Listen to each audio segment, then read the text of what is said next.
in the casino. After he hit the second glowing slot machine for an additional $200, people, including big, mean-looking guys in suits, started watching him. He realized he needed to play it cool, maybe lose a little so he wouldn't be tagged as a cheater. Jimmy fed handfuls of coins into a poker machine. He didn't have any idea what he was doing, and after winning a few hands, ended up losing what he estimated was about $100. With the quarter-filled bucket pressed tight to his chest, Jimmy wandered over to the money cage. He exchanged his coins for $50 bills. A loud cheer grabbed his attention, and he walked deeper into the casino to find the table games. He had zero knowledge about blackjack and craps, but roulette looked promising.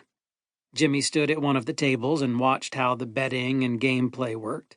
It was pretty simple. Pick a number and wait for the wheel to stop spinning. There was no magical glow surrounding the table or wheel, but Jimmy didn't think that was a problem. He figured with his earlier wins that the magic had led him to slots that were ready to pay out. In roulette, the magic would be different. Maybe it would manifest as some kind of telekinesis, and all he needed to do was focus on the number he wanted the little white ball to land on. He changed one of his 50s for green-colored chips, each worth $1. There was no reason not to be bold. He had magic to back him up. Jimmy placed 10 chips on the number 13. He couldn't resist the irony of it supposedly being bad luck.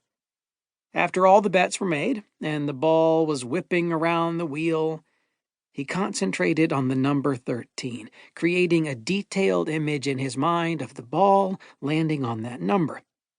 A moment later, the dealer called out 13. Jimmy had won again. And at 35-1, he had just added $350 to his winnings. Had he felt something?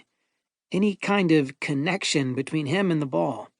He couldn't be 100% certain. He needed more data to understand the process the magic was using to provide his desired outcome. Jimmy didn't want to draw too much attention. He was wanted for kidnapping, after all.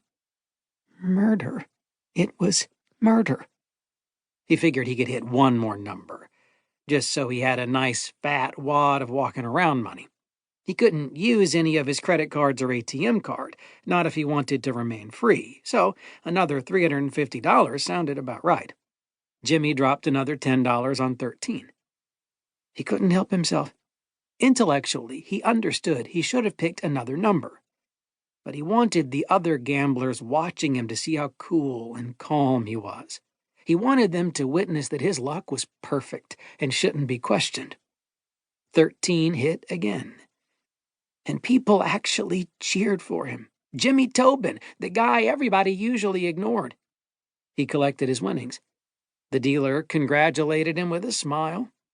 Jimmy would learn later that big winners usually tipped the dealers, but even if he had known that fact, he wouldn't have given the lady a dime. He had earned the money.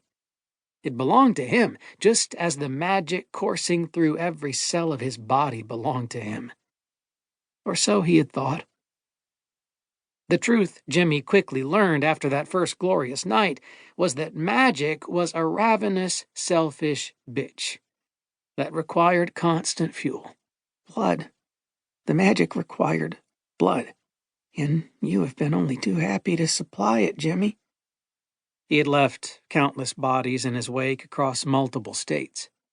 His victims were mostly the homeless drifters that seemed to populate the in-between places outside of large cities.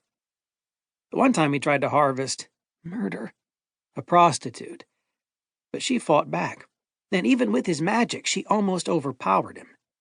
He never made that mistake again. The problem he had was capacity. He had become very adept at drawing the magic into himself, but he couldn't keep it level. It was like he was an old lithium battery. He could take a charge, but he couldn't keep a charge. It was immensely frustrating. Jimmy could keep just enough magic flowing through him to stay safe from the police. Glamour was the spell's official name in Tink's book, probably because she used it to project the beautiful facade she used to lure people in. But he was pretty sure in the end, when she and Lucy were facing off, her true self had become visible. Jimmy shuddered at the memory.